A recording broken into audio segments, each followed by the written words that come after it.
All, welcome back to Vishi vlogs Kannada. ಎಲ್ಲರೂ ಹೇಗಿದ್ದೀರಾ? ಎಲ್ಲರೂ ಚೆನ್ನಾಗಿದ್ದೀರಾ ಅಂತ ಅಂದ್ಕೊಳ್ತೀನಿ. ಇವತ್ತು ಬೆಳಗ್ಗೆಯಿಂದ ಬ್ಲಾಗ್ನ ಶುರು ಮಾಡ್ತಾ ಇದ್ದೀನಿ. ಇನ್ನು ತಿಂಡಿ ಏನೂ ಮಾಡಿಲ್ಲ, ಸ್ವಲ್ಪ ಕ್ಲೀನಿಂಗ್ ಕೆಲಸ ಇತ್ತು. ಹಾಗಾಗಿ ಎಲ್ಲ ಕ್ಲೀನಿಂಗ್ ಕೆಲಸನ ಮುಗಿಸ್ಬಿಟ್ಟು ಇವಾಗ ಒಂಚೂರು ಹೊರಗಡೆ ಹೋಗ್ಬಿಟ್ಟು ಬರೋಣ ಅಂತ ಹೇಳಿ ರೆಡಿಯಾಗಿ ಹೊರಡ್ತಾ ಇದ್ದೀವಿ.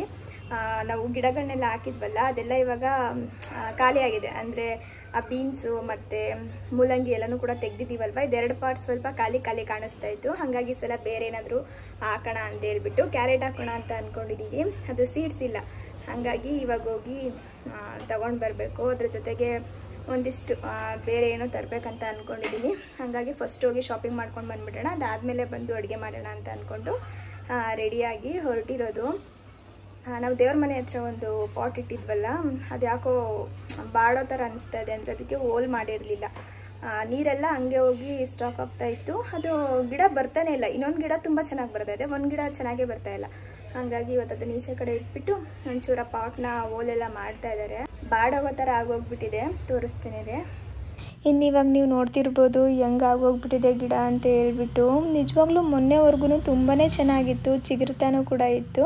ಯಾಕೆ ಇದ್ಕಿದ್ದಂಗೆ ಹಿಂಗೆ ಬಾಡೋಯ್ತು ನನಗೆ ನಿಜವಾಗ್ಲೂ ಗೊತ್ತಾಗ್ತಾ ಇಲ್ಲ. ಅಪ್ಪು ಬಂದುಬಿಟ್ಟು ನಾವು ನೀಟಾಗಿ ಪಾಟ್ಗೆ ಹೋಲ್ ಮಾಡಿಲ್ಲ ಅಂತ ಅನಿಸುತ್ತೆ, ಹಾಗಾಗಿ ಅದು ಹಂಗೆ ಬಾಡ್ದಂಗೆ ಆಗ್ತಾಯಿದೆ ಬಿಡು. ಅಂದರೆ ನೀರೆಲ್ಲ ಹೋಗಿ ಅದ್ರೊಳಗಡೆ ನಿಂತ್ಕೊಂಡು ಹಂಗೆ ಆಗ್ತಾ ಇರೋದು. ಇನ್ನೊಂದು ಸಲ ಪಾಟಿಂಗ್ ಮಿಕ್ಸ್ನ ನಾನು ಮಾಡ್ತೀನಿ ಅಂತೇಳಿ ಇವತ್ತು ಮಾಡ್ತಾ ಇದ್ದಾರೆ. ನನಗೇನೋ ಆ ಥರ ಅನ್ನಿಸ್ತಾನೆ ಇರಲಿಲ್ಲ, ಯಾಕಂದರೆ ನಾವು ಎರಡೂ ಗಿಡಕ್ಕೂ ಕೂಡ ನೀಟಾಗಿ ಪಾಟಿಂಗ್ ಮಿಕ್ಸ್ ಮಾಡಿ ನಿನ್ನೆ ಗಿಡನ ಹಾಕಿದ್ದು. ಅದಲ್ಲದೆ ಈಗ ತೋರಿಸ್ತಾ ಇದ್ದೀನಿ ನೋಡಿ, ಈ ಗಿಡ ಇಷ್ಟು ಚೆನ್ನಾಗಿ ಚಿಗುರುತ್ತಾ ಇದೆ. ಇದನ್ನು ನಾವು ಸ್ವಲ್ಪ ಆ ಕಡೆ ಇಟ್ಟಿದ್ದು, ಅಂದರೆ ಬೆಳಕು ಇದ್ರ ಮೇಲೆ ನೇರವಾಗೇನು ಬೀಳೋದಿಲ್ಲ, ಆದರೂ ಕೂಡ ಅದಷ್ಟು ಚೆನ್ನಾಗಿ ಚಿಗುರುತ್ತಾ ಇದೆ. ಈ ಗಿಡದ ಮೇಲೆ ಬೆಳಕು ನೇರವಾಗಿ ಬೀಳುತ್ತೆ, ಎರಡು ಕಡೆ ಬೆಳಕು ಕೂಡ ಬೀಳುತ್ತೆ, ಕಿಟಕಿದು ಮತ್ತು ಡೋರಿಂದು. ಆದರೂ ಕೂಡ ಅದು ಹಂಗೆ ಬಾಡೋಗ್ಬಿಟ್ಟಿದೆ. ಏನು ಮಾಡಲಿಕ್ಕಾಗಲ್ಲ ಅಲ್ವಾ. ಕೆಲವೊಮ್ಮೆ ನಾವು ಎಷ್ಟೇ ಸೂಕ್ಷ್ಮವಾಗಿ ಇಂಡೋರ್ ಪ್ಲ್ಯಾಂಟ್ಸ್ಗಳನ್ನ ನೋಡಿಕೊಂಡ್ರೂ ಕೂಡ ಹಿಂಗೆ ಆಗೋಗ್ಬಿಡುತ್ತೆ. ಇಂಡೋರ್ ಪ್ಲ್ಯಾಂಟ್ಸ್ ಅಂತ ಅಲ್ಲ, ಯಾವುದೇ ಥರ ಗಿಡಗಳನ್ನ ಆಗಿರ್ಬೋದು, ನಾವು ಎಷ್ಟೇ ಸೂಕ್ಷ್ಮವಾಗಿ ನೋಡ್ಕೊಳ್ತಾ ಇದ್ರೂ ಕೂಡ ಒಂದೊಂದು ಸಲ ಹೆಚ್ಚು ಕಡಿಮೆ ಆಗಿ ಬಾಡೋಗ್ಬಿಡುತ್ತೆ. ಆವಾಗಂತೂ ಮನಸ್ಸಿಗೆ ತುಂಬಾ ಬೇಜಾರಾಗುತ್ತೆ, ಯಾಕಂದರೆ ನಾವು ಅಷ್ಟು ಪ್ರೀತಿ ಕೊಟ್ಟು ನೋಡ್ಕೊಳ್ತಾ ಇರ್ತೀವಿ. ಅದು ಬರಲಿಲ್ಲ ಅಂದಾಗ ಅಯ್ಯೋ ಪಾಪ ಅಂತ ಅನಿಸ್ಬಿಡುತ್ತೆ. ಹಾಗೆಯೇ ನಮಗೂ ಕೂಡ ಇವತ್ತು ಪಾಪ ಅಪ್ಪಗೆ ತುಂಬ ಬೇಜಾರಾಗ್ತಾಯಿತ್ತು. ಹಿಂಗಾಗ್ಬಿಟ್ಟಿದೆಯಲ್ಲ, ಒಂದು ಸ್ವಲ್ಪ ಬದುಕಿದ್ರೆ ಸಾಕು ಅಂತೇಳಿ ಪಾಟಿಂಗ್ ಮಿಕ್ಸ್ ಎಲ್ಲ ಇನ್ನೊಂದು ಸಲ ಮಾಡಿ ನೀಟಾಗಿ ಅದಕ್ಕೆ ರೆಡಿ ಮಾಡಿ ಇಟ್ಟರು. ನಾನು ಇವಾಗ ವಾಯ್ಸ್ ಓವರ್ ಕೊಡೋ ಅಷ್ಟರಲ್ಲಿ 2 ದಿನ ಆಗಿದೆ ಆಯಿತಾ. ಇವಾಗ ಅದು ಸ್ವಲ್ಪ ಚಿಗುರುತ್ತಾ ಇದೆ, ಅವ್ರಿಗೂ ಕೂಡ ಸ್ವಲ್ಪ ಖುಷಿ ಇದೆ, ಸದ್ಯ ಬದುಕ್ತಲ್ಲ ಗಿಡ ಅಂತ ಹೇಳ್ಬಿಟ್ಟು. ನನಗೂ ಕೂಡ ಖುಷಿ ಆಗ್ತಾಯಿತ್ತು. ಇನ್ನು ಮನೆಗೆ ಇನ್ನೂ ಕೆಲವೊಂದಿಷ್ಟು ಇಂಡೋರ್ ಪ್ಲ್ಯಾಂಟ್ಸ್ಗಳನ್ನೆಲ್ಲ ತರಬೇಕಿತ್ತು, ಹಾಗಾಗಿ ನರ್ಸರಿಗೆ ಹೋಗಿ ಪರ್ಚೇಸ್ ಮಾಡ್ತಾಯಿದ್ದೀವಿ. ನಾವು ಮೊದಲೋಗಿದ್ದ ನರ್ಸರಿಲಿ ಸ್ವಲ್ಪ ರೇಟ್ ಜಾಸ್ತಿ ಅಂತ ಅನ್ನಿಸ್ತು, ಹಾಗಾಗಿ ಜಾಸ್ತಿ ಏನೂ ಅಲ್ಲಿ ತೊಗೊಳ್ಳಿಲ್ಲ. ಇನ್ನೊಂದು ಕಡೆ ಬಂದು ನೋಡೋಣ ಅಂತ ಅಂದ್ಬಿಟ್ಟು ಇಲ್ಲಿ ಇನ್ನೊಂದು ಕಡೆ ಬಂದಿದ್ದೀವಿ. ಇಲ್ಲಿ ರೇಟ್ ಎಲ್ಲ ಪರವಾಗಿಲ್ಲ ಅಂತ ಅನ್ನಿಸ್ತು, ಹಾಗಾಗಿ ಇಲ್ಲೊಂದೆರಡು ಗಿಡಗಳನ್ನ ತೊಗೊಳ್ತಾ ಇದ್ದೀವಿ. ಮುಂಚೆನೇ ಅಲ್ಲಿ ಒಂದೆರಡು ತೊಗೊಂಡ್ಬಿಟ್ಟಿದ್ವಲ್ಲ, ಹಾಗಾಗಿ ಇಲ್ಲೇನು ಜಾಸ್ತಿ ತೊಗೊಳ್ಲಿಕ್ಕೆ ಹೋಗಲಿಲ್ಲ, ಒಂದೆರಡು ಮಾತ್ರ ತೊಗೊಂಡು. ಅದಾದಮೇಲೆ ನನಗೆ ಮನೆಗೊಂದು ಬುದ್ಧ ಬೇಕಿತ್ತು. ಸುಮಾರು ದಿನದಿಂದ ನಾನು ಹೇಳ್ತಾನೆ ಇದ್ದೆ ಅಪ್ಪುಗೆ, ಒಂದು ಬುದ್ಧನ ತೊಗೊಳ್ಬೇಕು ಅಪ್ಪು, ಯಾವುದಾದ್ರೂ ಕಡಿಮೆ ರೇಟಲ್ಲಿ ಏನಾದರೂ ಸಿಕ್ಕಿದ್ರೆ ಹೇಳಪ್ಪು ತೊಗೊಳ್ಳೋಣ, ನನಗೆ ತುಂಬಾ ಇಷ್ಟ ಅಂತ ಹೇಳ್ಬಿಟ್ಟು. ಯಾಕಂದರೆ ಮನೇಲಿ ಬುದ್ಧನಿಟ್ಟರೆ ಮನೆ ಮಾತ್ರ ತುಂಬಾ ಪೀಸಾಗಿರುತ್ತೆ, ನೋಡಿದಾಗ ನಮಗೆ ಮನಸ್ಸಿಗೆ ಒಂಥರ ಶಾಂತಿ ಸಿಗುತ್ತೆ ಅಂತಲೇ ಹೇಳ್ಬೋದು. ಅದಲ್ಲದೆ ನನಗೆ ಬುದ್ಧನ ಮುಂದೆ ಕೂತ್ಕೊಂಡು ಮೆಡಿಟೇಷನ್ ಮಾಡಲಿಕ್ಕೆ ತುಂಬಾ ಇಷ್ಟ, ಹಾಗಾಗಿ ಇವತ್ತು ಅದನ್ನು ಕೂಡ ಪರ್ಚೇಸ್ ಮಾಡ್ಕೊಂಡು ಬಂದಿದ್ದಾಯಿತು. ನಾವು ಅಂದ್ಕೊಂಡಾಗೆ ರೀಸನಬಲ್ ಪ್ರೈಸಲ್ಲೇ ಸಿಕ್ತು. ಇವಾಗ ಒಂದಿಷ್ಟು ಪ್ಲ್ಯಾಂಟ್ಸ್ಗಳನ್ನೆಲ್ಲ ತೊಗೊಂಡು ಬಂದು ಇವತ್ತು ತಂದಿದ್ದು ಎಲ್ಲ ಪ್ಲ್ಯಾಂಟ್ಸು ಕೂಡ ಇಂಡೋರ್ ಪ್ಲ್ಯಾಂಟ್ಸು. ಅದರಲ್ಲಿ ಇದೇನೋ ಒಂಥರ ಸ್ಪೆಷಲ್ ಅಲ್ವಾ ಅಪ್ಪು? ಇದೇನು ಅಂತ ಅಂದರೆ ಕಲರ್ ಚೇಂಜ್ ಆಗುತ್ತೆ. ಅಲ್ಲಿ ನಾವು ಇನ್ನೊಂದು ಪ್ಲ್ಯಾಂಟ್ ನೋಡಿದ್ವಲ್ಲ, ಅದೇ ಥರ ಇದು ಕೂಡ ಫಸ್ಟು ಗ್ರೀನ್ ಇರುತ್ತಂತೆ, ಆಮೇಲೆ ಈ ಕಲರ್ ಇರುತ್ತಂತೆ, ಆಮೇಲೆ ಎಲ್ಲೋ ಆಗುತ್ತೆ ಅಲ್ವಾ? ಫಸ್ಟು ಪಿಂಕು, ಅಲ್ಲಲ್ಲ ಕೆಳಗಡೆ ಲೀಫು, ಕೆಳಗಡೆದು ಈ ತರ ಪಿಂಕ್ ಆಗಿ ಯೆಲ್ಲೋ ಆಗಿ ಆಮೇಲೆ ಗ್ರೀನ್ ಆಗಿರೋದು. ಆಮೇಲೆ ಗ್ರೀನ್ ಆಗದ? ಹಂಗಂದ್ರೆ ಫಸ್ಟ್ ಗ್ರೀನ್ ಇರಲ್ಲ, ಫಸ್ಟ್ ಪಿಂಕ್ ಕಲರ್ ಬರುತ್ತೆ, ಆಮೇಲೆ ಯೆಲ್ಲೋ ಕಲರ್ ಆಗುತ್ತೆ, ಆಮೇಲೆ ಗ್ರೀನ್ ಆಗುತ್ತೆ. ಚೆನ್ನಾಗಿದೆ ಒಂಥರ. ನಾವು ನೋಡಿದ್ದು ಬರೀ ಲೀಫ್ ತರ ಇತ್ತಲ್ಲ, ಅದಕ್ಕೆ ಇವ್ರು ಬೇಡ ಅಂದ್ರು. ಇದಾದ್ರೆ ಒಂಚೂರು ಫ್ಲವರ್ ತರ ಚೆನ್ನಾಗಿ ಕಾಣಿಸುತ್ತೆ, ಇದನ್ನ ತಗೊಳ್ಳೋಣ ಅಂತ ಹೇಳ್ಬಿಟ್ಟು ಇದನ್ನ ತಗೊಂಡ. ಎಷ್ಟು ಚೆನ್ನಾಗಿ ಕಾಣಿಸ್ತಾ ಇದೆ ನೋಡಿ, ಎಷ್ಟು ಅಟ್ರಾಕ್ಟಿವ್ ಆಗಿದೆ ಗೊತ್ತಾ ಕಲರು. ಇನ್ನ ಇದೊಂದು ಬುದ್ಧ ಇಲ್ಲಿ ಇಡೋಣ ಅಂತ ತಗೊಂಡು ಬಂದಿದ್ದು. ಆನ್ಲೈನಲ್ಲಿ ನೋಡಿದಾಗ 4,000 5,000 ಎಲ್ಲ ಇತ್ತು. ಇಲ್ಲಿ ಹೋಗಿ ತಗೊಂಡ್ ಬಂದಾಗ ಸ್ವಲ್ಪ ಕಡಿಮೆಗೆ ಸಿಕ್ತು ನಮಗೆ, ಅಂದ್ರೆ ಕಲರ್ ಸಿಗ್ಲಿಲ್ಲ ನನ್ಗೆ. ಹಾಫ್ ರೇಟ್ಗೆ. ನನ್ಗೆ ಇದು ಶಾಲ್ ತರ ಬರುತ್ತಲ್ಲ, ಇದು ಸ್ಕೈ ಬ್ಲೂ ಇರ್ಬೇಕು ಇತ್ತು, ಇದು ಫುಲ್ಲು ವೈಟ್ ಇದ್ರು ಓಕೆ, ಆ ತರದ್ ನೋಡ್ತಾ ಇದ್ದೆ. ಅದಕ್ಕೆ ಪೇಂಟ್ ಮಾಡ್ಕೊಂಬಿಡು ಬಟ್ಟೆಗೆ ಅಷ್ಟೇ, ಏನಾದ್ರು ಮಾಡ್ಬೇಕು. ಹಾಳಾದ್ರೆ ಏನು ಕಾಳಾಯ್ತದೆ, ಅದು ಫುಲ್ಲು ಫೈಬರ್ ಅಮ್ಮ, ಏನು ಹಾಳಾಗಲ್ಲ. ಇನ್ನು ಇವರು ಇದು ರ್ಯಾಕ್ ಏನೋ ತಗೊಂಡಿದ್ದಾರೆ, ಏನಂತಾರೆ ಇದು ರ್ಯಾಕ್ ಅಲ್ವಾ? Stand pot stand. ಅದ ಹಾಕದ್ಮೇಲೆ ಗೊತ್ತಾಗುತ್ತೆ. ಇವರು ಇದೊಂದು ಪಾಟ್ದು ಸ್ಟ್ಯಾಂಡ್ನ ತಗೊಂಡಿದ್ದಾರೆ, ಈಚೆ ಕಡೆ ಇಡೋಣ ಅಂತ ಹೇಳ್ಬಿಟ್ಟು. ಫಸ್ಟು ಏನಾಯ್ತು ಗೊತ್ತಾ, ನಾವು ಅಲ್ಲಿ ಹೋಗಿದ್ವಲ್ಲ ಒಂದು ನರ್ಸರಿಗೆ, ಅಲ್ಲಿ ಇದನ್ನ 320 ರೂಪಾಯಿ ಹೇಳಿದ್ರು. ನಾನು ತಗೊಂಡೆ, ಹೋಗ್ಲಿ ವೈಟ್ ಕಲರ್ ಇದೆಯಲ್ಲ ಚೆನ್ನಾಗಿದೆ ಅಂತ ಹೇಳ್ಬಿಟ್ಟು. ಆಮೇಲೆ ಬುದ್ಧನ್ ತರಕ್ ಹೋಗಿದ್ವಲ್ಲ, ಅಲ್ಲಿ ನೋಡಿದ್ರೆ ಬರೀ 180 rupees ಅಲ್ವಾ ಅಪ್ಪು, 180 rupees ಹೇಳಿದ್ರು. ಅಯ್ಯೋ ಇಷ್ಟೊಂದು ಜಾಸ್ತಿ ಕೊಟ್ಬಿಟ್ಟು ಅನ್ಕೊಂಡು ಅಲ್ಲಿ ತಗೊಂಡು ಇದನ್ನ ಇವ್ರ ಹತ್ರ ವಾಪಸ್ ಮಾಡ್ಬಿಟ್ಟು ಅದ್ರ ದುಡ್ಡಿಗೆ ಕೋಕೋಫಿಟ್ನ ತಗೊಂಡು ಬಂದು. 10 kg ಇದೆ ಇದು, ಅಲ್ಲ 25 kg ಅಲ್ಲ? 25 kg ಇಲ್ಲ ಬಿಡು, ಅಷ್ಟು ಭಾರ ಇಲ್ಲ. 25 kg ಚೀಲ ಅದು ಅಷ್ಟೇ. 25 kg ಚೀಲ, ಅದು ಕೋಕೋಫಿಟ್ ಬೇರೆ ವೇಟ್ ಕಡಿಮೆ ಇರುತ್ತಲ್ವಾ, 10 kg ಇರ್ಬೋದೇನೋ, ಅಷ್ಟೇ ಜಾಸ್ತಿ ಇರಲ್ಲ. ಇಲ್ಲಿ 25 kg ಅಂತ ಹಾಕಿದ್ದಾರೆ ಅಷ್ಟೇ. ಇನ್ನು ಇವಾಗ ಇದನ್ನೆಲ್ಲ ನೀಟಾಗಿ ಅರೇಂಜ್ ಮಾಡಬೇಕು. ಇದೆಲ್ಲ ನೀಟಾಗಿ ಅರೇಂಜ್ ಮಾಡೋ ಕೆಲಸ ಇವ್ರು, ನಾನು ಇವಾಗ ಅಡುಗೆ ಮಾಡಬೇಕು. ಹೊಟ್ಟೆ ಫುಲ್ ಹಶ್ವಾಗ್ತಾ ಇದೆ ಇವತ್ತು. ಸಾಮಾನ್ಯವಾಗಿ ಈಚೆ ಕಡೆ ಎಲ್ಲಾದ್ರೂ ಹೋಗ್ಬೇಕಂದ್ರೆ ಮುಂಚೆನೇ ಅಡುಗೆ ಮಾಡಿಟ್ಬಿಟ್ಟು ಆಮೇಲೆ ಹೋಗ್ತೀವಿ ನಾವು, ಯಾಕಂದ್ರೆ ಬಂದ ತಕ್ಷಣ ಹಶ್ವಾಗ್ತಿರುತ್ತೆ ಊಟ ಮಾಡೋಣ ಅಂತೇಳಿ. ಇವತ್ತು ಉಲ್ಟಾ ಆಗ್ಬಿಡ್ತು, ಸುಸ್ತು ಬೇರೆ ಆಗ್ತಾಯಿದೆ. ಟೈಮ್ 2 ಗಂಟೆ ಆಯಿತು, 11 ಗಂಟೆಗೆ ಹೋದವರು 2 ಗಂಟೆಗೆ ಬಂದಿದ್ದೀವಿ. ಈಗ ಫಸ್ಟ್ ಏನಾದರೂ ತಿನ್ಕೊಂಡ್ಬಿಟ್ಟು ಹಣ್ಗಿಣ್ಣು, ಅದಾದಮೇಲೆ ಅಡುಗೆನ ಶುರು ಮಾಡ್ಕೊತೀನಿ. ಇದು ನೋಡಿ, ಇದನ್ನ ಬೌನ್ಸೆ ಅಂತೆ, ಚೆನ್ನಾಗೈತೆ. ಅದನ್ನ ನೀರು ಹಾಕಿದ್ಮೇಲೆ ನೀಟಾಗಿ ಕಾಣಿಸ್ತದೆ. ಆಮೇಲೆ ಲಿಕ್ವಿಡ್ ಕೊಟ್ಟಿದ್ದಾರೆ, ಅಂದ್ರೆ ನಾವೇ ತಗೊಂಡ್ ಬಂದು. ಇದು ಬಂದು ಫ್ಲವರ್ಸ್ ಸ್ವಲ್ಪ ಚೆನ್ನಾಗಿ ಫ್ಲವರ್ ಬೂಸ್ಟರ್. ಲಾಸ್ಟ್ ಟೈಮ್ ಕೇಳ್ತಾ ಇದ್ರಿ ನೋಡಿ, ಸ್ಕ್ರೀನ್ ಶಾಟ್ ಮಾಡ್ಕೊಂಡು ಬೇಕಿದ್ರೆ ಪರ್ಚೇಸ್ ಮಾಡಿ. ಇನ್ನ ಇದು ಬಂದು ಇದು 200, ಇದು 250. ಲೀಫ್ ಸ್ವಲ್ಪ ಶೈನಿಂಗ್ ಬರ್ಲಿಕ್ಕೆ ಇದು, ಇದನ್ನ ಫ್ರೀ ಆಗಿ ಇಸ್ಕೊಂಡು ಬಂದು. ಅದ್ರ ಬದಲು ಆ 2 ಪಾಟ್ ವಾಪಸ್ ಕೊಟ್ಬಿಟ್ಟು ಅದೊಂದು ಮೂಟೆ ಇದೊಂದು ಗಿಡ ಅವ್ನು ಪಾಪ ಹೊಟ್ಟೆ ಹೊರ್ಕಂಡೆ ಕೊಟ್ಟ. ಇಲ್ಲ, ರೇಟ್ ತುಂಬಾ ಹೇಳಿದ್ರು ಗೊತ್ತಾ, ಜಾಸ್ತಿ ರೇಟ್ ಹಾಕಿದ್ರು. ಇದನ್ನ ತರ್ಲಿಕ್ಕೆ ಹೋಗೋದ್ವಲ್ಲ, ಅಲ್ಲಿ ರೇಟ್ ಎಲ್ಲ ಜಾಸ್ತಿ ಹೇಳಿದ್ರು. ಇದನ್ನ ತರಕ್ ಹೋಗಿದ್ ಕಡೆ ರೇಟ್ ಕಡಿಮೆ ಇತ್ತು, ಆದ್ರೆ ಒಂಥರ ಕಲರ್ಫುಲ್ ಆಗಿರೋ ಪ್ಲಾಂಟ್ ಗಿಡ ಇದೆಲ್ಲ ಏನು ಮಾಡಲ್ಲ ಅದಕ್ಕೆ. ಅದು ತುದಿ ಇದು ತೊಟ್ಟಿರ್ತದಲ್ಲಮ್ಮ, ಮುರಿದೋಯ್ತದೆ, ಸ್ಟ್ರೆಂತ್ ಇರಲ್ಲ. ಇವರಿಗೆ ಗಿಡ ಎಷ್ಟು ಇಷ್ಟ ಆಗ್ಬಿಡ್ತು ಗೊತ್ತಾ, ಅದಕ್ಕೆ ಪ್ರೊಟೆಕ್ಟ್ ಮಾಡ್ಕೊಳ್ತಾ ಇದಾರೆ. ಮುಟ್ಬೇಡ ಬಿಡು, ಕೈಯಲ್ಲಿ ಮುಟ್ಟಿದ್ರೆ ಇದಾಗುತ್ತೆ. ನಾನು ಇದನ್ನ ಕಿಚನ್ಗೆ ಅಂತ ತಗೊಂಡಿದ್ದೆ, ಇದನ್ನ ಕಿಚನ್ಗೆ ಅಂತ ತಗೊಂಡಿದ್ದೆ ಅಷ್ಟೇ. ಏನು ಅಡುಗೆ ಮನೆಗೆ ಇಡ್ತೀಯ ಅದನ್ನ ಬೋನ್ಸೈನ? ಇಡು, ಎಲ್ಲಿ ಇಡೋಕ್ಕಾಗಲ್ಲ. ಇನ್ನು ಈ ಕೆಲಸನೆಲ್ಲ ಇವರು ಮಾಡ್ತಾಯಿದ್ರು. ನಾನು ಅಡುಗೆ ಕೆಲಸ ಮಾಡೋಣ ಅಂತ ಅಂದ್ಕೊಂಡೆ, ಯಾಕಂದರೆ ಈಗಾಗಲೇ ಟೈಮ್ ಆಗೋಗ್ಬಿಟ್ಟಿತ್ತಲ್ವ, ಹೊಟ್ಟೆ ಬೇರೆ ಹಶ್ವಾಗ್ತಾ ಇತ್ತು. ಸ್ವಲ್ಪ ಹಣ್ಣುಗಳನ್ನ ತಿಂದು ಬಂದು ಅಷ್ಟೇ, ಇನ್ನೇನೂ ತಿಂದಿರಲಿಲ್ಲ. ನಾನು ಅಡುಗೆ ಮಾಡ್ಕೊಳ್ಳಿಕ್ಕೆ ಹೋಗೋಣ ಅಂತ ಹೇಳಿ ಅಂದ್ಕೊಂಡೆ. ಅಷ್ಟರಲ್ಲಿ ಅಪ್ಪು ಹೇಳ್ತಾಯಿದ್ರು, ಅಂದರೆ ಎಲ್ಲಿಡಬೇಕು ಅಂತ ಹೇಳ್ಬಿಟ್ಟು ಹೊಂಟೋಗ್ಬಿಡು, ಆಮೇಲೆ ಮತ್ತೆ ಚೇಂಜ್ ಮಾಡಬೇಕಾಗತ್ತೆ ಅಂತೇಳಿ. ಹಾಗಾಗಿ ಹೇಳ್ತಿದ್ದೆ ಯಾವ್ಯಾವ್ದನ್ನ ಎಲ್ಲೆಲ್ಲಿ ಇಡೋದು ಅಂತ ಹೇಳ್ಬಿಟ್ಟು. ನೀವು ನೋಡ್ತಿರ್ಬೋದು ಎಷ್ಟು ಚೆನ್ನಾಗಿ ಕಾಣಿಸ್ತಾ ಇದೆ ಅಂತ ಹೇಳ್ಬಿಟ್ಟು. ಅಲ್ಲೊಂದು ಟಿವಿನ ಫಿಕ್ಸ್ ಮಾಡಿಬಿಟ್ರೆ ನಿಜವಾಗ್ಲೂ ತುಂಬಾ ಚೆನ್ನಾಗಿ ಕಾಣಿಸುತ್ತೆ. ಈ ಥರ ಮನೆ ತುಂಬ ಗಿಡಗಳಿದ್ಬಿಟ್ರೆ ಅಂತೂ ನನಗೆ ಎಷ್ಟು ಖುಷಿಯಾಗುತ್ತೆ ಅಂದರೆ, ನನಗೆ ಎಷ್ಟೇ ದೊಡ್ಡ ಗಿಫ್ಟ್ ಕೊಟ್ಟರು ಕೂಡ ಅಷ್ಟು ಖುಷಿಯಾಗಲ್ಲ ಅಂತಲೇ ಹೇಳ್ಬೋದು. ಅಷ್ಟು ಖುಷಿಯಾಗುತ್ತೆ ಮನೆ ತುಂಬ ಗಿಡಗಳಿದ್ಬಿಟ್ರೆ. ಅದನ್ನೇ ಮಾತಾಡ್ತಾ ಇದ್ದೋ ಇಬ್ಬರು ಕೂಡ. ಇನ್ನು ಅವರ ಕೆಲಸ ಮಾಡ್ತಾ ಇದ್ರಲ್ವ, ಅಷ್ಟರಲ್ಲಿ ಈ ಕಡೆ ನಾನು ಅಡುಗೆನೂ ಕೂಡ ಮುಗಿಸ್ಕೊಂಡ್ಬಿಡೋಣ ಅಂತೇಳಿ ಅಡುಗೆಗೆ ಶುರು ಮಾಡಿಕೊಂಡೆ. ಇನ್ನೊಂದೇನು ಅಂತ ಅಂದರೆ, ಇವತ್ತು ಸ್ವಲ್ಪ ಸ್ಪೆಷಲಾಗಿ ನಾನ್ ವೆಜ್ ಮಾಡೋಣ ಅಂತ ಅಂದ್ಕೊಂಡೆ. ಯಾಕಂದರೆ ಇನ್ನೇನು ನವರಾತ್ರಿ ಶುರುವಾಗ್ತಾ ಇದೆ ಅಲ್ವಾ, ನವರಾತ್ರಿ ಶುರುವಾದ್ಮೇಲೆ ನಾನ್ ವೆಜ್ ತಿನ್ನೋಂಗಿಲ್ಲ, ನಾವು ಕೂಡ ತಿನ್ನಲ್ಲ. ಹಾಗಾಗಿ ಇವತ್ತೇ ಮಾಡಿಬಿಡೋಣ ಅಂತ ಅಂದ್ಕೊಂಡು ಒಂಚೂರು ಬೇರೆ ಥರ ಚಿಕನ್ ಕರಿ ಮಾಡಿ, ಅದ್ರ ಜೊತೆಗೆ ಗ್ರೀನ್ ಮಸಾಲ ತೆಗೆದ್ಬಿಟ್ಟು ಚಿಕನ್ನ ಗ್ರಿಲ್ ಮಾಡ್ತಾಯಿದ್ದೀನಿ. ಚಿಕನ್ ಕರಿ ಜೊತೆಗೆ ಅಕ್ಕಿ ರೊಟ್ಟಿ ಮಾಡ್ತಾಯಿದ್ದೀನಿ. ಅಕ್ಕಿ ರೊಟ್ಟಿ ಚಿಕನ್ ಕರಿ ಕಾಂಬಿನೇಷನ್ ಅಂತೂ ತುಂಬಾ ಚೆನ್ನಾಗಿರುತ್ತೆ. ಇನ್ನೇನು ಅಮಾವಾಸ್ಯೆ ಹಬ್ಬ ಕೂಡ ಬರ್ತಾ ಇದೆ ಅಲ್ವಾ, ಕೆಲವೊಬ್ಬರು ನಾನ್ ವೆಜ್ಜು ಎಡೆ ಇಕ್ತಾರೆ, ಇನ್ನು ಕೆಲವೊಬ್ಬರು ವೆಜ್ ಇರ್ತಾರೆ. ನಾನ್ ವೆಜ್ ಏನಾದ್ರೂ ಎಡೆ ಇಕ್ತಾ ಇದ್ದರೆ ಈ ಥರ ಕರಿನ ಟ್ರೈ ಮಾಡಿ ನೋಡಿ, ತುಂಬಾ ಚೆನ್ನಾಗಿರುತ್ತೆ. ಪ್ರತಿ ಸಲ ಕೂಡ ನಾವು ಒಂದೇ ಥರ ಸಾಂಬಾರೆಲ್ಲ ಮಾಡ್ತಿರ್ತೀವಿ ಅಲ್ವಾ, ಇದೊಂದು ಸ್ವಲ್ಪ ಡಿಫ್ರೆಂಟಾಗಿರುತ್ತೆ ಅಂತಲೇ ಹೇಳ್ಬೋದು.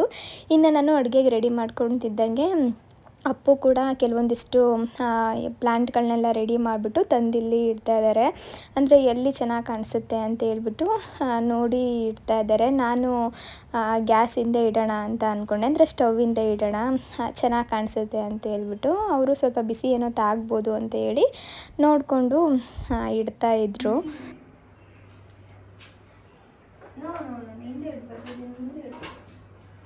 ಇಷ್ಟು ಮುಂದೆ ಇಟ್ಕೊಂತಾರ ಹಿಂಗೆ ಹಿಂಗೆ ಟಚ್ ಆದ್ರೆ ಹಿಂಗೆ ಗ್ಯಾಸು ಏನು ಟಚ್ ಆಗಲ್ಲ. ಈಗ ನನ್ ಟಚ್ ಆಯ್ತಲ್ಲ ಇರೋ ಹೊಟ್ಟೆ ಜಾಸ್ತಿ ಐತೆ. ಹೊಟ್ಟೆ ಅಲ್ಲ ಈ ಹೊಟ್ಟೆ ನೋಡಿರಿ ಹಿಂಗೆ ಟಚ್ ಆಗ್ಬಾರ್ದು. ಹಿಂಗೆ ಇನ್ನು ಈ ಕಡೆ ಓಡಾಡುವಾಗ ಹಿಂಗೆ ಏನಾರು ಹಿಂಗೆ ಎತ್ಕೊಂಡು ಹೋಗಿ ಗ್ಯಾಸ್ ಆನ್ ಆಗ್ಬಿಡ್ತದೆ. ಸಾಕಿ ಚೆನ್ನಾಗಿದೆನಾ? ಸುಂದರವಾಗಿ. ಇನ್ನಿವಾಗ ಚಿಕನ್ಗೆ ಮೊದಲು ಮ್ಯಾರಿನೇಟ್ ಮಾಡಿ ಇಟ್ಕೊಂಡ್ಬಿಡೋಣ ಅಂತ ಅಂದ್ಕೊಂಡೆ. ಅಂದರೆ ನಾನು ಚಿಕನ್ ಗ್ರಿಲ್ ಮಾಡ್ತೀನಿ ಅನ್ನಲ್ಲ, ಅದಕ್ಕೆ ಮ್ಯಾರಿನೇಟ್ ಮಾಡಿ ಇಟ್ಕೊಳ್ಳೋಣ ಅಂತ ಇವತ್ತು ಗ್ರೀನ್ ಮಸಾಲೆ ತೆಗೆದು ಮಾಡ್ತಾ ಇರೋದು. ಆಗಲೇ ಹೇಳ್ದಂಗೆ ಮೊದಲು ನಾನು ಒಂದು ಜಾರ್ಗೆ ಒಂದು 6 ರಿಂದ 7 ಹಸಿರು ಮೆಣಸಿನ್ಕಾಯಿ, 1 ಇಂಚಷ್ಟು ಶುಂಠಿ, ಒಂದು 8 ರಿಂದ 9 ಬೆಳ್ಳುಳ್ಳಿ, ಒಂದು ಸ್ವಲ್ಪ ಪುದೀನ, ಸ್ವಲ್ಪ ಕೊತ್ತಂಬರಿ ಹಾಕ್ಕೊಳ್ತಾ ಇದ್ದೀನಿ. ಪುದೀನ ಎಷ್ಟು ಹಾಕ್ಕೊಳ್ತೀವಿ, ಕೊತ್ತಂಬರಿ ಸೊಪ್ಪು ಕೂಡ ಅಷ್ಟೇ ಹಾಕ್ಕೊಳ್ಬೇಕು. ಒಂಚೂರು ಜಾಸ್ತಿನೇ ತೊಗೊಳ್ಳಿ. ನಾನೊಂದು ಅರ್ಧ kg ಮಾಡ್ಕೊಳ್ತಾ ಇರೋವಂಥದ್ದು. ಇಷ್ಟನ್ನು ಕೂಡ ನೀರು ಹಾಕಿ ಗ್ರೈಂಡ್ ಮಾಡ್ಕೊಂಡ್ಬಿಟ್ಟು ಎತ್ತಿಟ್ಕೊಳ್ತಾ ಇದ್ದೀನಿ. ಇವಾಗ ಒಂದು ಬೌಲ್ಗೆ ಅರ್ಧ kg ಆಗುವಷ್ಟು ಚಿಕನ್ನ ಸೇರಿಸ್ಬಿಟ್ಟು ಆಗಲೇ ನಾವು ರುಬ್ಬಿಟ್ಕೊಂಡಿದ್ದು ನೋಡಿ ಗ್ರೀನ್ ಮಸಾಲೆ, ಅದನ್ನು ಸೇರಿಸ್ಕೊಳ್ತಾ ಇದ್ದೀನಿ. ಅದು ಜಾರಲ್ಲಿ ನಮಗೆ ಸ್ವಲ್ಪ ಜಾಸ್ತಿ ಕಾಣಿಸುತ್ತೆ, ಒಂದು 3 ರಿಂದ 4 ಸ್ಪೂನ್ ಇತ್ತು ಅಷ್ಟೇ ಅದು. ಇವಾಗ ಅದಕ್ಕೆ ಒಂದು ಅರ್ಧ ಸ್ಪೂನ್ ಆಗುವಷ್ಟು ಮೆಣಸಿನ ಪುಡಿ ಹಾಕ್ತಾ ಇದ್ದೀನಿ. ಹಾಗೆ ಒಂದು ಅರ್ಧ ಸ್ಪೂನ್ ಆಗುವಷ್ಟು ಗರಂ ಮಸಾಲ, ಒಂದು ಅರ್ಧ ಸ್ಪೂನ್ ಆಗುವಷ್ಟು ಖಾರದ ಪುಡಿ, ಒಂದು ಅರ್ಧ ಸ್ಪೂನ್ ಆಗುವಷ್ಟು ಜೀರಿಗೆ ಪುಡಿ, ಹಾಗೆ ಒಂದು ಅರ್ಧ ಸ್ಪೂನ್ ಆಗುವಷ್ಟು ಧನಿಯಾ ಪುಡಿ. ಇದೆಲ್ಲನೂ ಕೂಡ ನಾನು ಚಿಕ್ಕ ಸ್ಪೂನಲ್ಲಿ ತೊಗೊಂಡಿರುವಂಥದ್ದು. ನೀವು ಟೀ ಸ್ಪೂನ್ ಬರುತ್ತಲ್ಲ ಅದರಲ್ಲಿ ಬೇಕಾದರೆ ಹಾಕೊಳ್ಳಿ. ರುಚಿಗೆ ಎಷ್ಟು ಬೇಕಷ್ಟು ಉಪ್ಪು ಹಾಕ್ಬಿಟ್ಟು ಒಂದು ದೊಡ್ಡ ಸ್ಪೂನಲ್ಲಿ 1 ಸ್ಪೂನ್ ಆಗುವಷ್ಟು ಮೊಸರನ್ನ ಸೇರಿಸಿ ಒಂದು ಅರ್ಧ ನಿಂಬೆಹಣ್ಣು ಹಾಕ್ಬಿಟ್ಟು ಚೆನ್ನಾಗಿ ಮಿಕ್ಸ್ ಮಾಡ್ಕೊಳ್ತಾ ಇದ್ದೀನಿ. ನೀಟಾಗಿ ಕೈಯಲ್ಲೇ ಮಿಕ್ಸ್ ಮಾಡಿ ಒಂದು ಅರ್ಧ ಗಂಟೆ ಎತ್ತಿಟ್ಕೊಳ್ಬೇಕಾಗತ್ತೆ. ಇದು ಸ್ವಲ್ಪ ಹೊತ್ತು ಆಗೋ ಅಷ್ಟರಲ್ಲಿ ಇನ್ನು ಚಿಕನ್ ಕರಿ ಅಥವಾ ಸಾಂಬಾರ್ಗೂ ಕೂಡ ರೆಡಿ ಮಾಡ್ಕೊಂಡ್ಬಿಡೋಣ ಅಂತ ಹೇಳಿ ಅದನ್ನು ಕೂಡ ಇವಾಗ ರೆಡಿ ಮಾಡ್ಕೊಳ್ತಾ ಇದ್ದೀನಿ. ಮೊದಲು ನಾನು ಒಂದು ಕಡಾಯಿಗೆ ಒಂದು ಅರ್ಧ ಸ್ಪೂನ್ ಆಗುವಷ್ಟು ಎಣ್ಣೆನ ಹಾಕ್ಕೊಂಡಿದ್ದೀನಿ. ಇದಕ್ಕೆ ಒಂದು 6 ರಿಂದ 7 ಬ್ಯಾಡಗಿ ಮೆಣಸಿನ್ಕಾಯಿ, ಒಂದು ದೊಡ್ಡ ಸ್ಪೂನ್ ಬರುತ್ತೆ ನೋಡಿ, ಅದರಲ್ಲಿ ಒಂದು ಅರ್ಧ ಸ್ಪೂನ್ ಆಗುವಷ್ಟು ಧನಿಯಾ ಕಾಳು, ಹಾಗೆ ಜೀರಿಗೆ, ಮೆಣಸು, ಇದ್ರ ಜೊತೆಗೆ ಒಂದು 1/4 ಸ್ಪೂನ್ ಆಗುವಷ್ಟು ಸೋಂಪು. ಜೀರಿಗೆ, ಮೆಣಸು, ಧನಿಯಾ ಎಷ್ಟು ಹಾಕ್ತೀವಿ ನೋಡಿ ಅಷ್ಟನ್ನೇ ಹಾಕ್ಕೊಳ್ಬೇಕು. ಹಾಗೆ ಸ್ವಲ್ಪ ಕರಿಬೇವಿನ ಸೊಪ್ಪು ಇಷ್ಟನ್ನು ಕೂಡ ಹಾಕ್ಬಿಟ್ಟು ಚೆನ್ನಾಗಿ ಹುರ್ಕೊಳ್ಬೇಕಾಗತ್ತೆ. ಎಣ್ಣೆಲೇ ನಾವು ಹುರ್ಕೊಳ್ಬೇಕು. ಹುರಿದು ಎತ್ತಿಟ್ಕೊಂಡ್ಬಿಟ್ಟಿದ್ದಾದಮೇಲೆ ಅದೇ ಕಡೆಗೆ ಇನ್ನೊಂದು ಸ್ವಲ್ಪ ಎಣ್ಣೆ ಹಾಕ್ಬಿಟ್ಟು ಅದಕ್ಕೆ ಒಂದು ಅರ್ಧ ಇಂಚಷ್ಟು ಶುಂಠಿ, ಹಾಗೆ ಒಂದು 10 ರಿಂದ 12 ಬೆಳ್ಳುಳ್ಳಿ ಇಳುಕಲು ಬೇಕಾಗುತ್ತೆ. ಈ ಕರಿಗೆ ಬೆಳ್ಳುಳ್ಳಿ ಸ್ವಲ್ಪ ಜಾಸ್ತಿ ಇರಬೇಕು, ಹಾಗಾಗಿ ನಾನು ಒಂಚೂರು ಜಾಸ್ತಿ ತೊಗೊಂಡಿದ್ದೀನಿ. ಹಾಗೆ ಒಂದು ಈರುಳ್ಳಿನ ತೊಗೊಂಡಿದ್ದೀನಿ. ಇಷ್ಟನ್ನು ಹಾಕ್ಬಿಟ್ಟು ಈರುಳ್ಳಿ ಕಲರೆಲ್ಲ ಸ್ವಲ್ಪ ಚೇಂಜ್ ಆಗಬೇಕು, ಅಲ್ಲಿವರೆಗೂ ಹುರ್ಕೊಂಡು ಇದಕ್ಕೆ ನಾನು ಒಂದು ಸಣ್ಣ ಕಪ್ಪಲ್ಲಿ 1 ಕಪ್ ಆಗುವಷ್ಟು ತೆಂಗಿನಕಾಯಿ ತುರಿನ ಸೇರಿಸ್ಬಿಟ್ಟು ಮತ್ತೆ ಹುರ್ಕೊಳ್ತಾ ಇದ್ದೀನಿ. ತೆಂಗಿನಕಾಯಿನ ನಾವು ಇದರಲ್ಲಿ ಚೆನ್ನಾಗಿ ಹುರ್ಕೊಳ್ಬೇಕು, ಅಂದರೆ ಎಣ್ಣೆಲಿ ಚೆನ್ನಾಗಿ ಹುರ್ಕೊಳ್ಬೇಕು. ಒಂಥರ ಒಳ್ಳೆ ಪರಿಮಳ ಬರುತ್ತೆ, ಉದಿರೋ ಪರಿಮಳ, ಅದು ಬರೋವರೆಗೂ ಕೂಡ ಹುರ್ಕೊಳ್ಬೇಕಾಗತ್ತೆ. ಒಂದು 2 ರಿಂದ 3 ನಿಮಿಷ ಲೋ ಫ್ಲೇಮಲ್ಲೇ ಹುರ್ಕೊಂಡ್ರೆ ಸಾಕಾಗುತ್ತೆ. ಇವಾಗ ಇದನ್ನು ಮಿಕ್ಸರ್ ಜಾರ್ಗೆ ಹಾಕ್ಕೊಳ್ತಾ ಇದ್ದೀನಿ. ಆಗಲೇ ಮೆಣಸಿನ್ಕಾಯಿನೆಲ್ಲ ಹುರಿದಿಟ್ಕೊಂಡಿದ್ನಲ್ಲ ಅದನ್ನು ಕೂಡ ಸೇರಿಸ್ಕೊಂಡಿದ್ದೀನಿ. ಜೊತೆಗೆ ಒಂದು ಅರ್ಧ ನಿಂಬೆಹಣ್ಣಿನ ಗಾತ್ರದ ಹುಣಸೆಹಣ್ಣು ಸೇರಿಸ್ಬಿಟ್ಟು ನೀರು ಹಾಕಿ ಗ್ರೈಂಡ್ ಮಾಡ್ಕೊಳ್ತಾ ಇದ್ದೀನಿ. ಈ ಕರಿಗೆ ಮುಖ್ಯವಾಗಿ ಹುಣಸೆಹಣ್ಣೆ ಬೇಕಾಗಿರೋದು, ಹಾಗಾಗಿ ನಾನು ಇವತ್ತು ಹುಣಸೆಹಣ್ಣು ಹಾಕ್ಕೊಂಡಿದ್ದೀನಿ. ಇಷ್ಟನ್ನು ಹಾಕಿ ಗ್ರೈಂಡ್ ಮಾಡಿ ಎತ್ತಿಟ್ಕೊಂಡಿದ್ದಾದಮೇಲೆ ಇವಾಗ ಒಂದು ಕಡಾಯಿಗೆ ಮತ್ತೆ ನಾನು ಒಂದು ಅರ್ಧ ಸ್ಪೂನ್ ಆಗುವಷ್ಟು ಎಣ್ಣೆ ಸೇರಿಸ್ಬಿಟ್ಟು ಅದಕ್ಕೆ ಒಂದು ಈರುಳ್ಳಿನ ಹಾಕ್ಕೊಂಡಿದ್ದೀನಿ. ಇದ್ರ ಜೊತೆಗೆ ಸ್ವಲ್ಪ ಕರಿಬೇವಿನ ಸೊಪ್ಪು ಇಷ್ಟನ್ನು ಹಾಕ್ಕೊಂಡ್ಬಿಟ್ಟು ಹುರ್ಕೊಂಡು ಒಂದು ಅರ್ಧ kg ಚಿಕನ್ನ ಇದಕ್ಕೆ ಸೇರಿಸ್ಬಿಟ್ಟು ರುಚಿಗೆ ಎಷ್ಟು ಬೇಕು ಅಷ್ಟು ಉಪ್ಪು ಹಾಕಿ ಹುರ್ಕೊಳ್ಬೇಕಾಗತ್ತೆ. ಅರಿಶಿನ ಕೂಡ ಸೇರಿಸ್ಕೊಳ್ಬೇಕು. ನಾನಿವತ್ತು ಮರೆತುಬಿಟ್ಟೆ, ಹಾಗಾಗಿ ಅರಿಶಿನ ಸೇರಿಸಿಲ್ಲ. ಅರಿಶಿನ ಕೂಡ ಸೇರಿಸ್ಕೊಂಡು ಚೆನ್ನಾಗಿ ಹುರ್ಕೊಳ್ಬೇಕಾಗತ್ತೆ. ಹೆಂಗೆ ಅಂದರೆ ಮಾಮೂಲಿಯಾಗಿ ನಾವು ಹುರ್ಕೊಳ್ತೀವಿ ನೋಡಿ ಚಿಕನ್ ಸಾಂಬಾರೆಲ್ಲ ಮಾಡಬೇಕಾದ್ರೆ ಆ ನೀರಿನ ಅಂಶ ಎಲ್ಲ ಹೋಗಿ ಸ್ವಲ್ಪ ಡ್ರೈ ಆಗಬೇಕು, ಅಂದರೆ ಎಣ್ಣೆ ಅಂಶ ಬರಬೇಕು, ಅಲ್ಲಿವರೆಗೂ ಹುರ್ಕೊಳ್ಬೇಕಾಗತ್ತೆ. ಈ ಚೆನ್ನಾಗಿ ಹುರಿದಿದೆ, ಆ ಎಣ್ಣೆ ಅಂಶ ಎಲ್ಲ ಕಾಣಿಸ್ತಾ ಇದೆ ಅನ್ನುವಾಗ ಇದಕ್ಕೆ ನಾವು ಗ್ರೈಂಡ್ ಮಾಡಿ ಇಟ್ಕೊಂಡಿರ್ತೀವಿ ನೋಡಿ ಆ ಮಸಾಲೆನ ಸೇರಿಸ್ಕೊಳ್ಬೇಕಾಗತ್ತೆ. ಆ ಮಸಾಲೆ ಸೇರಿಸಿದ್ದಾದಮೇಲೆ ಸ್ವಲ್ಪ ನೀರು ಕೂಡ ಆ್ಯಡ್ ಮಾಡ್ಕೊಳ್ತಾ ಇದ್ದೀನಿ. ನಿಮ್ಗೇನಾದರೂ ಕರಿ ಗಟ್ಟಿಗೆ ಬೇಕು ಅಂದರೆ ಸ್ವಲ್ಪ ಕಡಿಮೆ ನೀರನ್ನ ಹಾಕ್ಕೊಳ್ಬೋದು, ಇಲ್ಲ ತೆಳ್ಳಗೆ ಬೇಕು ಅಂದರೆ ಜಾಸ್ತಿ ನೀರನ್ನ ಹಾಕ್ಕೊಳ್ಬೋದು. ಕೆಲವೊಬ್ಬರಿಗೆ ಅಕ್ಕಿ ರೊಟ್ಟಿಗೆ ಸಾಂಬಾರು ಅಥವಾ ಕರಿ ಎಲ್ಲ ಸ್ವಲ್ಪ ತೆಳ್ಳಗಿರಬೇಕು, ಅವಾಗ ಇಷ್ಟ ಆಗುತ್ತೆ. ಕೆಲವೊಬ್ಬರಿಗೆ ಸ್ವಲ್ಪ ಗಟ್ಟಿಗಿರಬೇಕು. ನಮ್ಗೆ ಹೆಂಗೆ ಬೇಕು ಹಂಗೆ ನಾವು ಮಾಡ್ಕೊಳ್ಬೋದು. ಹೆಂಗೆ ಮಾಡಿದ್ರೂ ಕೂಡ ಇದು ರುಚಿಯಾಗೇ ಇರುತ್ತೆ.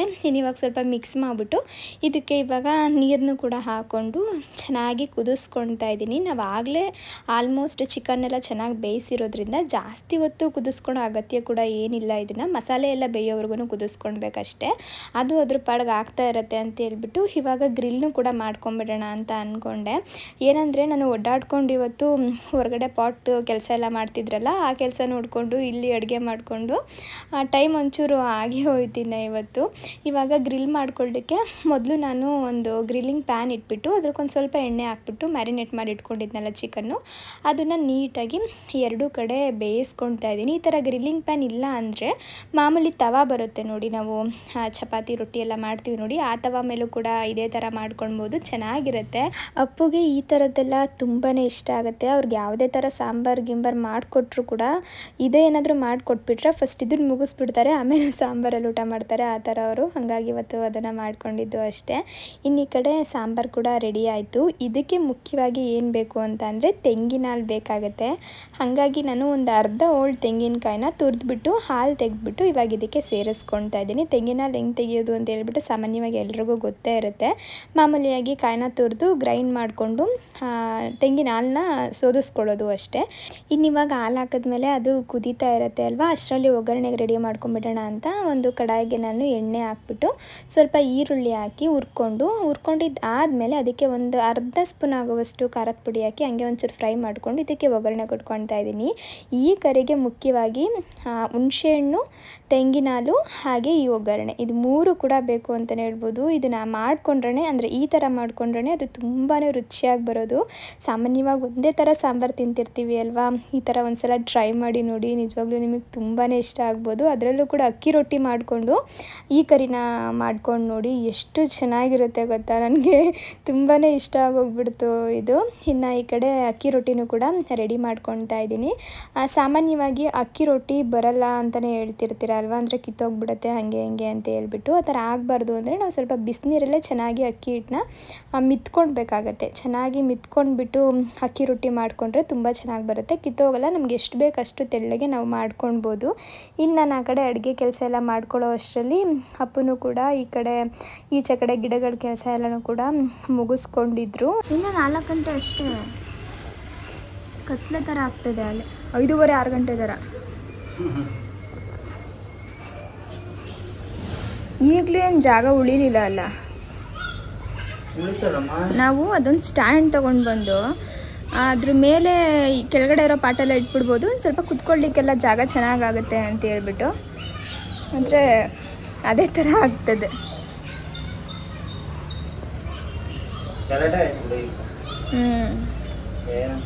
ಈ ಪಾಟಲ್ಲಿ ಹಾಕೋ ಗಿಡಕ್ಕೆ ಬಿಸಿಲು ಬರುತ್ತಾ? ಇಲ್ಲಿ ಬರಲ್ವಾ ಸೂರ್ಯ? ಬಂದಾಗ ಅಲ್ಲಿ ಹೊಡೆಯುತ್ತೆ. ಸಾಕಾಗೋಗೈತೆ. ಅಲ್ಲಿನ ಒಂದು ಪಾಟ್ ಇಡ್ಬೋದು ಅಪ್ಪು, ಅಲ್ಲಿ ಈ ದೊಡ್ಡ ಪಾಟ್ ಇಟ್ಟಿದೆಯಲ್ಲ, ಮನಿ ಪ್ಲಾಂಟ್ ಒಳಗಡೆ ಇಟ್ಕೊಳ್ತೀನಿ. ನನ್ನ ರೂಮಿಗೆ ಬೇಕದು, ರೂಮಿಗೆ ಬೇಕು ಮನಿ ಪ್ಲಾಂಟು, ಕಿಟಕಿ ಹತ್ರನೇ ಇರೋದು.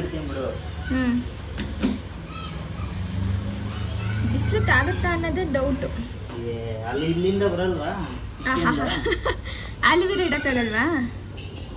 ಆಲಿವೇರನಾ?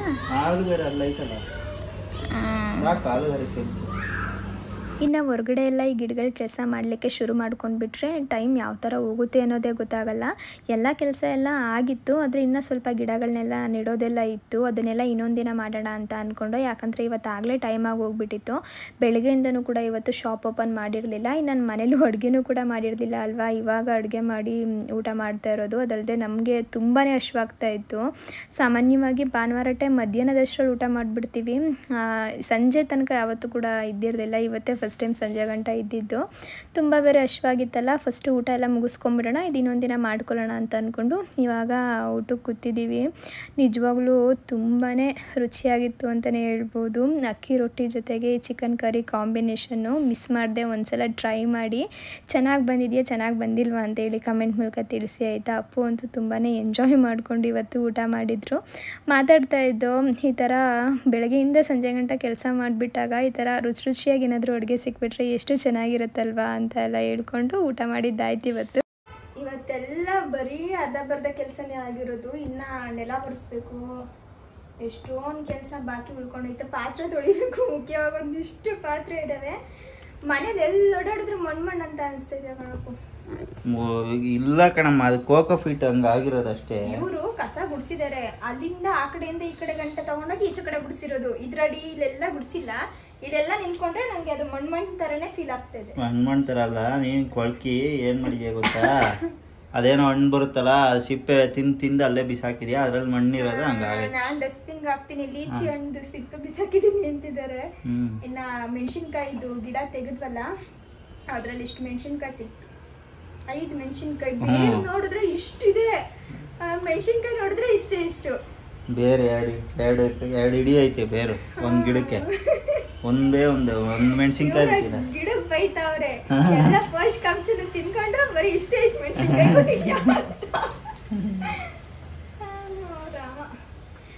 ಹಾಗೆ ಒಂದು ಐಫೋನ್ ತಗೊಂಡಿದೀವಿ ಆಯ್ತಾ. ಯಾವ ಐಫೋನ್ ತಗೊಂಡಿದೀವಿ ಅಂತ ಹೇಳ್ಬಿಟ್ಟು ತೋರ್ಸೋಣ ಅಂತ ಅನ್ಕೊಂಡೆ. ಹಾಗಾಗಿ ಬ್ಲಾಗ್ನ ಕಂಟಿನ್ಯೂ ಮಾಡಿದೆ, ಇಲ್ಲಾಂದ್ರೆ ಎಂಡ್ ಮಾಡ್ಬಿಡ್ತಿದ್ದೆ. ನೆನ್ನೆ ಬಂತು ಐಫೋನ್ ಅಲ್ವಾ, ಇನ್ನ ರಾತ್ರಿ ತಗೊಂಡ್ ಬಂದ್ರು ಇವರು ಶಾಪಿಂದ ಬರ್ಬೇಕಾದ್ರೆ. ಇನ್ನ ಓಪನ್ ಕೂಡ ಮಾಡಿಲ್ಲ, ಅಂದ್ರೆ ಅವರು ಡೆಲಿವರಿ ಮಾಡ್ತಾರಲ್ವಾ, ಆ ಟೈಮಲ್ಲಿ ಓಪನ್ ಮಾಡಿ ನೋಡ್ಬೇಕಾಗತ್ತೆ ಅದು ಒಳ್ಳೇದಿದೆಯಾ ಅಥವಾ ಏನಾದ್ರು ಸ್ಕ್ರಾಚ್ ಏನಾದ್ರು ಆಗಿದೆಯಾ ಅಂತ. ಅಷ್ಟು ಓಪನ್ ಮಾಡಿದ್ದಾರೆ ಅಷ್ಟೇ, ಪೂರ್ತಿಯಾಗಿ ಫೋನ್ ಓಪನ್ ಮಾಡಿ ಏನೂ ನೋಡಿಲ್ಲ. ಫೋನ್ ಕೂಡ ತೋರಿಸ್ತೀವಿ ರೀ ಯಾವ ತರ ಇದೆ ಅಂತ ಹೇಳ್ಬಿಟ್ಟು. ಸೇಲಲ್ಲಿ ತಗೊಂಡಿರೋದು ಅಲ್ವಾ. ಬಿಗ್ ಬಿಲಿಯನ್ ಡೇ ಚೀಪ್ ಆಗಿ ಸಿಕ್ತು. ಚೀಪ್ ಆಗ ಅಷ್ಟೊಂದೇನು ಚೀಪ್ ಆಗಲ್ಲ, 40,000 ರೂಪಾಯಿ ಡಿಸ್ಕೌಂಟ್ ಸಿಕ್ತು. ಇದು ಓಪನ್ ಆಗೋಗೈತೆ, ಅದು ಓಪನ್ ಆಗೈತೆ, ಇದು ಓಪನ್ ಮಾಡಿಲ್ಲ.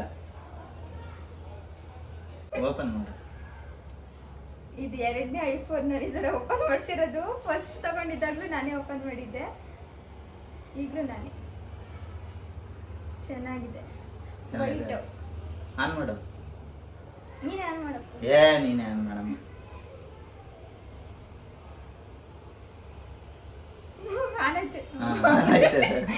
ಏನ್ ಗೊತ್ತಾ ಭಯ, ನಮ್ಗೊಂದ್ಸಲ ಫ್ಲಿಪ್ಕಾರ್ಟ್ ಅಮೆಝಾನ್ ಅಲ್ಲಿ ಏನಾದ್ರು ಪರ್ಚೇಸ್ ಮಾಡಿದ್ರೆ ಎಲ್ಲಿ ಇಷ್ಟೊಂದು ಲಕ್ಷಾಂತರ ರೂಪಾಯಿ ಕೊಟ್ಟಿರೋ ಪ್ರಾಡಕ್ಟ್ ನ ಚೆನ್ನಾಗಿರೋದು ಕಳಿಸ್ಬಿಟ್ಟಿರ್ತಾರೇನೋ ಅಂತ ಭಯ ಆಗ್ತಿರುತ್ತೆ ನನಗೆ. ಅದು OTP ಹೇಳಿನೇ, OTP ಓಪನ್ ಮಾಡಿ ಕೊಡ್ತಾರೆ ಫೋನ್ನ. ನಾವು ಚೆನ್ನಾಗೈತಾ ಇಲ್ವಾ ನೋಡ್ಬಿಟ್ಟು, ಡ್ಯಾಮೇಜ್ ಗಿಮೇಜ್ ಆಗೈತಾ ನೋಡ್ಕೊಂಡೇನೆ ಓಪನ್ ಮಾಡ್ಬೇಕು, OTP ಹೇಳ್ಬೇಕು. ಇದು ಎಷ್ಟು ಗೊತ್ತಾ, 1,74,000. ಅಂದ್ರೆ ಆಕ್ಚುಲಿ MRP 1,99,000, ಆಮೇಲೆ 1,74,000 ಆಗಿತ್ತು. ತಿರ್ಗಿ ಇವಾಗ ಬಿಗ್ ಬಿಲಿಯನ್ ಡೇಗೆ 1,35,000 ಐತೆ. ತಿರ್ಗಿ ಅದಕ್ಕೆ ಒಂದು ಕ್ರೆಡಿಟ್ ಕಾರ್ಡ್ ಹಾಕಿದ್ರೆ, ಯಾವ್ದಾದ್ರು ಕ್ರೆಡಿಟ್ ಕಾರ್ಡಲ್ಲಿ ಫುಲ್ ಪೇಮೆಂಟ್ ಮಾಡಿ ತಗೊಬೋದು. ಪೇಮೆಂಟ್ ಮಾಡಿ ತಗೊಂಡ್ರೆ, ಇಲ್ಲ EMI ಎಲ್ಲ ಇಲ್ಲ ಫುಲ್ ಪೇಮೆಂಟ್ ಎಲ್ಲ ಈ ಕ್ರೆಡಿಟ್ ಕಾರ್ಡಲ್ಲಿ ಪೇ ಮಾಡಿದ್ರೆ ಆಕ್ಸಿಸ್ ಬ್ಯಾಂಕಲ್ಲಿ ಒಂದು 6,750 ರೂಪಾಯಿ ಡಿಸ್ಕೌಂಟ್ ಆಯ್ತದೆ. ಸೊ 1,20,000 ರೂಪಾಯಿಗೆ 27,000 ರೂಪಾಯಿ, 1,28,000 ರೂಪಾಯಿಗೆ ಸಿಕ್ತಿದ್ದು ಇವಾಗ.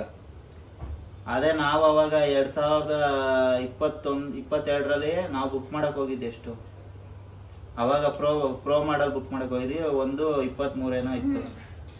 ಅವಾಗ ಬರೀ 128 GB, ಇದು 1 TB ತಗೊಂಡಿದ್ದೆ ಅದಕ್ಕೆ ಅಲ್ವಾ. ಸ್ಟೋರೇಜ್ ಬೇಕಿತ್ತು ಮುಖ್ಯವಾಗಿ, ಅದಕ್ಕೆ ಫೋನ್ ಕೊಡ್ಸಿದ್ದೀವ್ರು. ಸ್ಟೋರೇಜ್ ಇಲ್ಲ ಲಾಗ್ ಮಾಡಕ್ಕೆ, ಡೈಲಿ ಸ್ಟೋರೇಜ್ ಇಲ್ಲ ಅಂತ ನಂಗೆ ಸಾಕಾಗಿ ಹೋಗ್ಬಿಡುದು. ನಿಮಗೆ ಗೊತ್ತಿರುತ್ತಲ್ವಾ, ಐಫೋನ್ ಅಲ್ಲಿ ಬೇಗ ಸ್ಟೋರೇಜ್ ಮುಗ್ದೋಗ್ಬಿಡುತ್ತೆ. ಹಾಗಾಗಿ ತಗೊಳ್ಳೋಣ ಒಳ್ಳೇದೇ ತಗೊಂಡ್ಬಿಡೋಣ ಅಂತ ಅಂದ್ಬಿಟ್ಟು ಇದನ್ನ ತಗೊಂಡಿರೋಂಥದ್ದು. ನನಗೆ ಬೇಡ ಅಂತಾನೆ ಅಂದಿದ್ದು. ಮೊದ್ಲು ಇವರು ಸುಳ್ಳು ಹೇಳ್ಬಿಟ್ಟು ತಂದಿರೋದು ಇದನ್ನ. 1,30,000 ರೂಪಾಯಿ ಫೋನು, 80,000 ರೂಪಾಯಿಗೆ ಆಫರ್ ಇದೆ, ಹಂಗಾಗಿ ತಗೊಳ್ಳೋಣ 50,000 ರೂಪಾಯಿ ಉಳಿಯುತ್ತೆ ಅಂತ ಹೇಳ್ಬಿಟ್ಟು ಹೇಳಿದ್ ನನ್ಗೆ. ನೋಡಿದ್ರೆ ಇದನ್ನ ಬುಕ್ ಮಾಡ್ಬಿಟ್ಟಿದ್ದಾರೆ. ಅದೇ ಮುಂಚೆ ಹಳೆ ತರ ಮುಂಚೆ ಇರೋ ಫೋನ್ ತರದ್ದು ನೀನ್ ಕೇಳಿದ್ದು, ಅದೇ ತರದ್ ಕೊಡ್ಸು ಸಾಕು ಅಂತ. ನಂಗೆ ಸಾಕಿತ್ತು. ಅದು 50,000-60,000 ರೂಪಾಯಿಗೆ ಐತೆ. ಅದು ಯಾಕೆ ಸುಮ್ಮನೆ ಚೆನ್ನಾಗಿರೋದೇ ತಗೊಂಡ್ಲಿ ಅಂದ್ಬಿಟ್ಟು. ಏನಂದ್ರೆ ಕ್ಯಾಮ್ರಾದಲ್ಲಿ ವಿಡಿಯೋ ಮಾಡ್ಕೊಂಡ್ಬಿಟ್ರೆ ಎಡಿಟ್ ಮಾಡಕ್ ತುಂಬಾ ಕಷ್ಟ ಆಗುತ್ತೆ. ಲ್ಯಾಪ್ಟಾಪ್ ಹಾಕ್ಬೇಕು, ಇಲ್ಲಿಂದ ಅಲ್ಲಿಗೆ ಹಾಕಕ್ಕೆ ಟೈಮ್ ಹಿಡಿಯುತ್ತೆ, ಅದೆಲ್ಲ ನಂಗೆ ತಲೆನೋವು. ಅದ್ರಲ್ಲಿ ಲ್ಯಾಪ್ಟಾಪಲ್ಲಿ ಎಡಿಟ್ ಮಾಡೋದು ಅಂದರೆ ನಿಜವಾಗ್ಲೂ ತಲೆನೋವು ಕೆಲಸ. ಫೋನಲ್ಲಿ ಆದರೆ ಆರಾಮದಲ್ಲಿ ಎಡಿಟ್ ಮಾಡ್ಕೊಂಡ್ಬಿಡ್ಬೋದು. ಹಾಗಾಗಿ ಜಾಸ್ತಿ ಫೋನಲ್ಲೇ ವಿಡಿಯೋ ಮಾಡ್ತೀನಿ ಮತ್ತು ಫೋನಲ್ಲೇ ಎಡಿಟ್ ಮಾಡಿಬಿಡ್ತೀನಿ. ಹಾಗಾಗಿ ಇನ್ನೊಂದು ಫೋನ್ನ ತೊಗೊಂಡಿದ್ದು. ಸ್ಟೋರೇಜ್ ಪ್ರಾಬ್ಲಮ್ ಇದೆ ಅಂತ ಹೇಳ್ಬಿಟ್ಟು. ಏನಾದರೂ ಅವಶ್ಯಕತೆ ಇದ್ದರೆ ಮಾತ್ರ ಫೋನ್ಗೆಲ್ಲ ಇನ್ವೆಸ್ಟ್ ಮಾಡೋದು, ಇಲ್ಲಾಂದರೆ ನಿಜವಾಗ್ಲೂ ಮಾಡ್ಲಿಕ್ಕೆ ಹೋಗಲ್ಲ. ನನ್ನ ಫೋನ್ನೇ ಎಷ್ಟೊಂದು ವರ್ಷದಿಂದ ನಾನು ಯೂಸ್ ಮಾಡ್ತಾ ಇದ್ದೆ. ರೀಸೆಂಟಾಗಿ ಅದು ತೀರಾ ಹಾಳಾಗೋಗಿರೋದಕ್ಕೆ ಇವರು ಹೊಸದು ಕೊಡಿಸಿದ್ದು ಅಷ್ಟೇ. ಎಷ್ಟು ದಿನ ಆಯಿತು? ಯಾವ್ದಪ್ಪ? ಅದು ಮಾಮೂಲಿ ವಿವೋ. ಇನ್ನೊಂದು ಕೊಡ್ಸಾ? ಅಯ್ಯೋ ಅದನ್ನ ಡಿಸ್ಪ್ಲೇ ಹೊಡೆದಾಗಿದ್ರು ಬಿಟ್ಟಿರ್ಲಿಲ್ಲ ನೀನು. ಅಯ್ಯೋ ನನ್ನ ಹಳೆ ಫೋನ್ ಡಿಸ್ಪ್ಲೇ ಹೊಡೆದೋಗಿತ್ತು, ಒಂದೊಂದ್ಸಲ ವಾಯ್ಸೇ ಕೇಳಿಸ್ತಿರ್ಲಿಲ್ಲ ನಂಗೆ, ಆದ್ರೂ ಅದನ್ನ ಬಿಸಾಕ್ಲಿಕ್ಕೆ ಮನ್ಸಿಲ್ಲ. 4 ತಿಂಗಳು ಮೇಲೆ ಆಗಿದೆ, 4 ತಿಂಗಳು. ಇನ್ನೊಂದು ಫೋನ್ ತಗೊಂಡು 4 ತಿಂಗಳ ಮೇಲೆ ಆಗಿರ್ಬೋದು. ಅದನ್ನು ಕೂಡ ಒಂದಿನ ಬ್ಲಾಗ್ ಮಾಡಿದ್ದೆ ನಾನು. ಇನ್ನ ಇದು ಇನ್ನೊಂದು ಫೋನು. ಇವಾಗ 4 ಫೋನ್ ಆಗೈತೆ ನಮ್ಮ ಮನೇಲಿ. ಚೆನ್ನಾಗಿದೆ. ನನಗೆ ವಿಡಿಯೋ ಮಾಡಕ್ಕೆ ಮುಖ್ಯವಾಗಿ ಬೇಕಿದ್ದು, ಹಂಗಾಗಿ ಪರ್ಚೇಸ್ ಮಾಡಿದ್ದು. ನಾನು ಬೇಡ ಅಂತಾನೆ ಅಂದೆ, ಇಷ್ಟೊಂದು ಕಾಸ್ಟ್ಲಿ ಏನಕ್ಕೆ ಅಂತ ಹೇಳಿ.